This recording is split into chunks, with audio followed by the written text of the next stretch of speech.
അസ്സലാമു അലൈക്കും വറഹ്മത്തുള്ളാഹി വബറകാതുഹു. വേദിയിൽ സന്നിഹിതരായിട്ടുള്ള വിശിഷ്ട വ്യക്തിത്വങ്ങൾ CP സലീം സാഹിബ് ഉൾപ്പെടെയുള്ള വിശിഷ്ട വ്യക്തിത്വങ്ങളെ, പ്രിയപ്പെട്ട സുഹൃത്തുക്കളെ, വിസ്ഡം ഇസ്ലാമിക് ഓർഗനൈസേഷൻ്റെ വിവിധങ്ങളായ പരിപാടികളുടെ ഭാഗമായി ഇന്ന് പ്രത്യേകിച്ച് പ്രൊഫഷണൽ രംഗത്ത് ജോലി ചെയ്യുന്നവർക്കായി പ്രൊഫൈസ് എന്ന പേരിലുള്ള ഒരു വലിയ പ്രോഗ്രാം 2 ദിവസങ്ങളിലായി ഇവിടെ നടക്കുകയാണ്. വിദ്യാർത്ഥികൾക്കായി പ്രോഫ്കോൺ എന്ന പദ്ധതി നേരത്തെ ആവിഷ്കരിച്ച് നടപ്പിലാക്കി പോകുന്നുണ്ട് എന്നുള്ളതാണ്. നമുക്കറിയാം, ഇന്ന് പ്രൊഫഷണൽ രംഗത്ത് ജോലി ചെയ്യുന്നവർ, അത് ഏത് പ്രൊഫഷണലായാലും, അവരുടെ ജോലി സമ്മർദ്ദങ്ങൾ നമുക്ക് നന്നായി അറിയാവുന്ന കാര്യമാണ്. പ്രത്യേകിച്ച് നമ്മുടെ കേരളത്തിലെ സാഹചര്യത്തിൽ ആത്മഹത്യ ചെയ്യപ്പെട്ട നവീൻ ബാബുവിൻ്റെ ADM നവീൻ ബാബുവിൻ്റെ മരണവുമായി ബന്ധപ്പെട്ട ചർച്ചകൾ നടക്കുന്ന സമകാലിക രാഷ്ട്രീയത്തിൽ വിസ്ഡം ഇസ്ലാമിക് ഓർഗനൈസേഷൻ നടത്തുന്ന ഈ പ്രൊഫൈസിന് ഏറെ പ്രാധാന്യമുണ്ട് എന്നുള്ളതാണ്. കേവലം അവരവരുടെ ജോലി ചെയ്ത് പോവുക എന്നതിനപ്പുറം അവരനുഭവിക്കുന്ന മാനസിക സംഘർഷങ്ങൾ, ജോലിയിടങ്ങളിൽ ഓരോരുത്തരും, അവൻ ഏത് മതത്തിൽപ്പെട്ടവനായാലും, ഒരു വ്യക്തി അനുഭവിക്കുന്ന മാനസിക സംഘർഷങ്ങൾ, അതൊക്കെ നേരിട്ട് അറിയാൻ കഴിയുന്ന ഒരാളാണ്. പ്രത്യേകിച്ച് കണ്ണൂർ കോർപ്പറേഷൻ പോലുള്ള ഒരു തദ്ദേശ സ്ഥാപനത്തിൻ്റെ അധികാരി എന്ന രീതിയിൽ വിവിധങ്ങളായ ആളുകൾ, ഏതാണ്ട്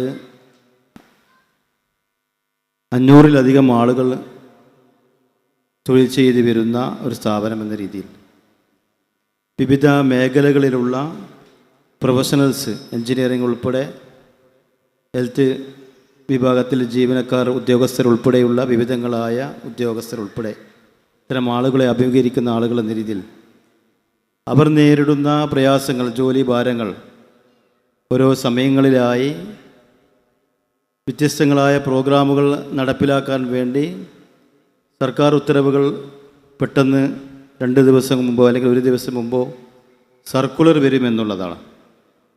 അവരുടെ ദൈനംദിന പ്രവൃത്തികൾ നടത്തുന്നതിനോടൊപ്പം പിന്നീട് ഇത്തരം സർക്കാരുമായി ബന്ധപ്പെട്ട കാര്യങ്ങളും നടത്താൻ വേണ്ടി നിർദ്ദേശങ്ങൾ വരുമ്പോൾ അതിനിടയിൽ ദൈനംദിന കാര്യങ്ങൾ അത് ഇല്ലാതെ പോകുന്നു. അതുമായി ബന്ധപ്പെട്ട് നടപ്പിലാക്കുന്നതിന് വേണ്ടി ഭരണസമിതി അങ്ങനെ ഞങ്ങൾ സമ്മർദ്ദം ചെലുത്തുമ്പോഴുണ്ടാകുന്ന പ്രശ്നങ്ങൾ, വിഷയങ്ങൾ, അതൊക്കെ ജോലിയിടങ്ങളിൽ ഓരോരാളും അനുഭവിക്കുന്ന പ്രയാസങ്ങൾ, അതിൻ്റെ ഫലമായി ഉണ്ടാകുന്ന പ്രശ്നങ്ങൾ, അതൊക്കെ നമ്മൾ നേരിട്ട് അനുഭവിച്ച ആളുകളാണ്. അതുകൊണ്ട് തന്നെ ഇത്തരം സങ്കീർണമായ വിഷയങ്ങളിൽ, സങ്കീർണമായ വിഷയം അതെങ്ങനെ പരിഹരിക്കാൻ കഴിയും എന്നുള്ളതാണ്. അവിടെയാണ് ഞാൻ ഇവിടെ പറഞ്ഞതുപോലെ ആത്മഹത്യയിലേക്ക് നയിക്കുന്ന ഈ കാലഘട്ടത്തിൽ അവിടെയാണ് ഇത്തരം ഫാമിലി കോൺഫറൻസുകളുടെ പ്രാധാന്യം വർദ്ധിച്ചു വരുന്നത്. നമ്മൾ ഓരോരുത്തരും നമ്മുടെ ജോലിയുമായി, ഓരോരുത്തരും അവരവരുടേതായ ജോലികളുണ്ട്. അവരവരുടെ ജോലികളുമായി ബന്ധപ്പെട്ട് ഇടപെടുമ്പോൾ ഉണ്ടാവാറിടയുള്ള പ്രയാസങ്ങൾ അത് പരസ്പരം പങ്കുവെച്ചും അതുമായി ബന്ധപ്പെട്ട പ്രശ്നങ്ങൾ എങ്ങനെ പരിഹരിക്കാമെന്നുമൊക്കെ ഒരു കൂട്ടായ്മയിലൂടെ ഇരുന്ന് ചർച്ച ചെയ്യുമ്പോൾ തീർച്ചയായും ഉരുത്തിരിഞ്ഞു വരുന്ന കാര്യങ്ങൾ അതൊക്കെ തന്നെയാണ് ഓരോ പ്രൊഫഷണലും അവൻ്റെ മനസ്സിനെ, അവൻ്റെ സങ്കീർണതയെ ലഘൂകരിക്കാൻ സാധിക്കുന്ന വിധത്തിൽ വിഷയങ്ങൾ കൊണ്ടെത്തിക്കാൻ കഴിയുക എന്നുള്ളത്. പ്രത്യേകിച്ച് ആത്മീയത തന്നെയാണ്. നമ്മൾ ഒരു മുസ്ലിം സമൂഹത്തെക്കുറിച്ച് പറയുമ്പോൾ ആത്മീയത തന്നെയാണ് നമ്മുടെ വിഷയങ്ങൾ, പ്രശ്നങ്ങൾ.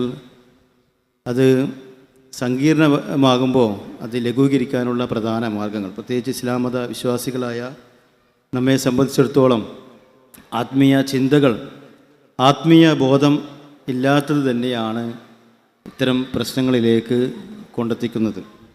അത് വിദ്യാർത്ഥികളായാലും ജോലി ചെയ്യുന്ന ആളുകളായാലും ഇത് തന്നെയാണ് സംഭവം. നമ്മൾ എവിടെ നോക്കിയാൽ നമുക്കറിയാം, ഇന്ന് പല വിഷയങ്ങളിലും പെട്ടുപോകുന്ന ക്രിമിനൽ കേസുകളായാലും അല്ലെങ്കിൽ മറ്റു അസാൻമാർഗിക പ്രവൃത്തികളായാലും പെട്ടുപോകുന്ന ആളുകൾ അവരുടെ പ്രൊഫൈൽ ഹൈ പ്രൊഫൈലായിരിക്കും. അതേസമയം അവരുടെ മതപരമായ ബാക്ക്ഗ്രൗണ്ട്, അതിൻ്റെ പിന്നാമ്പുറം അത് ശൂന്യമായിരിക്കും എന്നുള്ളത് തന്നെയാണ്. ചെറിയ പ്രായത്തിൽ അല്ലെങ്കിൽ പഠിക്കേണ്ട സമയത്ത് കൃത്യമായ മതബോധം അല്ലെങ്കിൽ മൗലികമായ മാനവികമായ ബോധം അതൊന്നും പഠിക്കാൻ സാധിക്കാത്ത ആ രീതിയിൽ കേവലം ഭൗതിക വിദ്യാഭ്യാസത്തിൽ മാത്രം ശ്രദ്ധിച്ച് അതിൽ മാത്രം ശ്രദ്ധയൂന്നി മുന്നോട്ട് പോകുമ്പോൾ അവിടെ മനുഷ്യത്വത്തിനോ മാനവികതയ്ക്കോ യാതൊരു പ്രാധാന്യവുമില്ല എന്നുള്ളതാണ്. ഇന്ന് ഒരുപാട് IT മേഖലകളിലൊക്കെ നോക്കിയാൽ നമുക്ക് കാണാൻ സാധിക്കും, വലിയ ശമ്പളം വാങ്ങുന്ന ആളുകളായിരിക്കും, പക്ഷെ അവരൊക്കെ വിഷാദ രോഗികളായിട്ടാണ് കാണാറുള്ളത്. അവരുടെ ജോലി സമയമൊക്കെ കഴിഞ്ഞാൽ ഒന്നിക്കലും നേരെ പോയി കിടന്നുറങ്ങും. മറ്റാളുകളുമായി യാതൊരു ബന്ധവുമില്ല, യാതൊരു ചിന്തയുമില്ല. ഒരു പ്രത്യേകതരം വിഷാദത്തിൽപ്പെട്ട് ആ രീതിയിലേക്ക് പോകുന്നു എന്നുള്ളതാണ്. പ്രത്യേകിച്ച് അവർക്ക് ഉണ്ടാകുന്ന സമ്മർദ്ദത്തിൻ്റെ ഭാഗമായി അവർ ആ രീതിയിലായി പോകുന്നു എന്നുള്ളതാണ്. അപ്പോൾ അവിടെയാണ് ആത്മീയതയ്ക്ക് എന്ത് ചെയ്യാൻ സാധിക്കും എന്നുള്ളത്.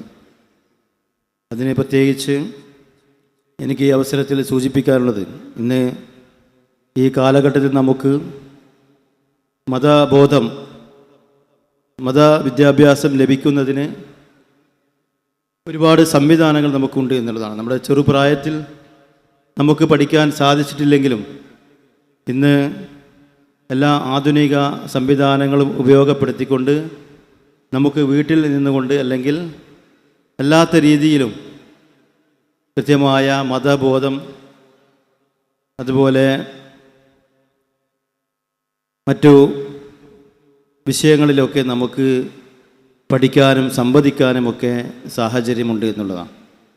അതുകൊണ്ട് തന്നെ അത്തരം കാര്യങ്ങളിലേക്ക് നമ്മുടെ മനസ്സിനെ കൊണ്ടെത്തിച്ചാൽ തീർച്ചയായും ഈ സന്ദർഭങ്ങളിലുള്ള സമ്മർദ്ദങ്ങൾ, മാനസിക സമ്മർദ്ദങ്ങൾ, അതൊക്കെ നമുക്ക് ലഘൂകരിക്കാൻ സാധിക്കും. ആ രീതിയിൽ നമുക്ക് മുന്നോട്ട് പോകാൻ സാധിക്കും. ഇവിടെ വിസ്ഡം ഇസ്ലാമിക് ഓർഗനൈസേഷൻ അത്തരത്തിലുള്ള സംവിധാനങ്ങൾ അവിടെ ഇരിക്കുന്നത്. കേവലം ഒരു കുടുംബസംഗമം എന്നതിനപ്പുറം നമുക്കറിയാം, കുടുംബം എന്ന് പറയുമ്പോൾ കൂടുമ്പോൾ ഇമ്പമുള്ളതാണ് കുടുംബം. നമുക്ക് കുടുംബത്തിൽ പോലും ശ്രദ്ധിക്കാനാവുന്നില്ല എന്നുള്ളതാണ്. നമ്മൾ രാവിലെ ജോലിക്ക് പോകുന്നു, രാത്രി വരുന്നു, നമ്മളെ മക്കളെ നമ്മൾ കാണുന്നില്ല അല്ലേ? രാവിലെ കാലത്ത് എഴുന്നേറ്റ് പോകും, മക്കൾ ഉറങ്ങുകയായിരിക്കും. തിരിച്ചു വരുമ്പോഴും ഇത് തന്നെയായിരിക്കും അവസ്ഥ. അപ്പോൾ സ്വാഭാവികമായും മക്കൾ തൻ്റെ പിതാവിനെ അല്ലെങ്കിൽ ജോലിക്ക് പോകുന്ന മാതാവിനെയൊക്കെ കാണുന്നത് വല്ലപ്പോഴുമായിരിക്കും. ഒന്ന് ചിരിക്കാൻ, പരസ്പരം സന്തോഷങ്ങൾ കൈമാറാൻ ഒന്നിനും അവസരമില്ല എന്നുള്ളതാണ്. അതുകൊണ്ട് തന്നെ കുടുംബ സംഗമങ്ങൾക്ക്, കൂടിച്ചേരലുകൾക്ക് പ്രാധാന്യം കൊടുത്ത് മുന്നോട്ട് കൊണ്ടുപോകാൻ സാധിക്കണം.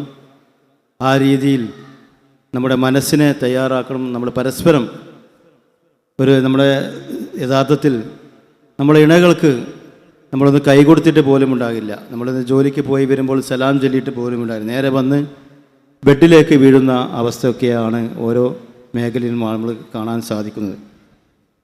അതുകൊണ്ട് തന്നെ ഒന്നിച്ചിരിക്കാൻ, പരസ്പരം സംസാരിക്കാൻ, ഒന്ന് പ്രശ്നങ്ങൾ കൈമാറാൻ ഒരവസരം ലഭിച്ചാൽ തന്നെ നമ്മുടെ പ്രശ്നങ്ങളും പ്രയാസങ്ങളും നമ്മൾ ലഘൂകരിച്ച് പോകും എന്നുള്ളതാണ്. ഒരു പ്രയാസം മറ്റുള്ളവരുമായി പങ്കുവച്ചാൽ അത് ലഘൂകരിക്കപ്പെടും. അതുപോലെ നമ്മുടെ സന്തോഷം മറ്റുള്ളവരുമായി പങ്കുവെച്ചാൽ അത് ഇരട്ടിയാകുമെന്നാണ് നാമൊക്കെ മനസ്സിലാക്കിയിട്ടുള്ളത്.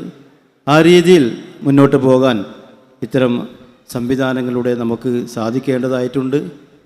ആ രീതിയിലുള്ള ഒരു സംവിധാനം എന്ന രീതിയിൽ വിസ്ഡം ഇസ്ലാമിക് ഓർഗനൈസേഷൻ നടത്തുന്ന പ്രൊഫേസിന് എല്ലാവിധ ഭാവുകങ്ങൾ നേരുകയാണ്. അതോടൊപ്പം ഒരുപാട് പരിപാടികൾ ഇതുമായി ബന്ധപ്പെട്ട് നടന്നുകൊണ്ടിരിക്കുന്നു. ഞാൻ വരുന്ന സമയത്ത് യുക്തിയില്ലാത്ത വാദം എന്ന രീതിയിൽ ഓപ്പൺ ഡയലോഗ് അവിടെ നടന്നുകൊണ്ടിരിക്കുകയാണ്. പ്രത്യേകിച്ച് ഈ ഇസ്ലാമോഫോബിയ വല്ലാതെ വളർന്നുകൊണ്ടിരിക്കുന്ന ഈ കാലഘട്ടത്തിൽ പലതരത്തിലുള്ള വിഷയങ്ങൾ നമ്മുടെ സോഷ്യൽ മീഡിയകളിലൂടെ ഇസ്ലാമിനെതിരെ വളരെ മോശമായ രീതിയിൽ, പ്രവാചകനെതിരെ മോശമായ രീതിയിൽ, ഓരോ രീതിയിൽ ഞാനൊക്കെ സോഷ്യൽ മീഡിയ എടുത്താലേ കാണാം, എന്തെങ്കിലും ഒരാൾ പ്രവാചകനെക്കുറിച്ച് അല്ലെങ്കിൽ ഒരു മുസ്ലിമായ ഒരാളെക്കുറിച്ച് എന്തെങ്കിലും ഒരു വിഷയം ഇട്ട് കഴിഞ്ഞാൽ ഉടനെ ഇസ്ലാമിനെക്കുറിച്ചും പ്രവാചകനെക്കുറിച്ചുമൊക്കെ മോശമായ രീതിയിൽ, വളരെ വൃത്തികെട്ട രീതിയിലൊക്കെ കമൻറ്റുകൾ വായിക്കുന്നതൊക്കെ നമുക്ക് കാണാൻ സാധിച്ചിട്ടുണ്ട്. അപ്പോൾ അവിടെ യുക്തിവാദികളായ ആളുകൾ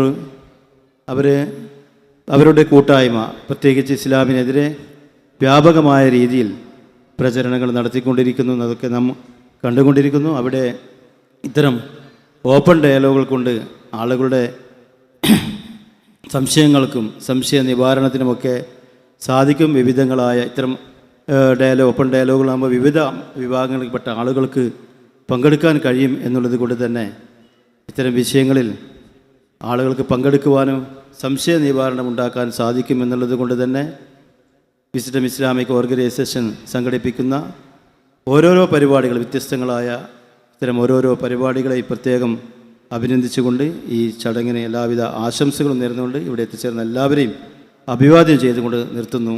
നന്ദി. അസ്സലാമു അലൈക്കും വറഹ്മത്തുള്ളാഹി.